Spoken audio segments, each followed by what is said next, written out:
Judith grew up in the daily care of her grandmother. Although the grandmother did not have a job, she did her best to raise Judith and provide for her basic needs. Judith was a lively child and she enjoyed playing.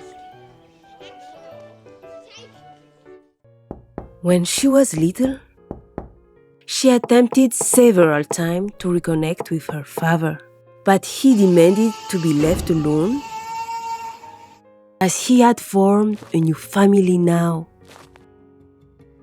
He even instructs her not to call him dad in public.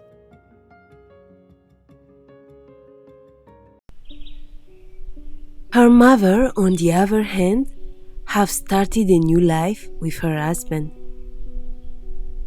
They soon had several children, giving Judith 4 step-siblings.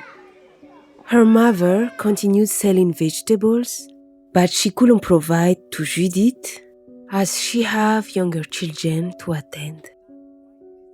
Judith and her stepfather didn't get along, and he refused for her to stay in the house.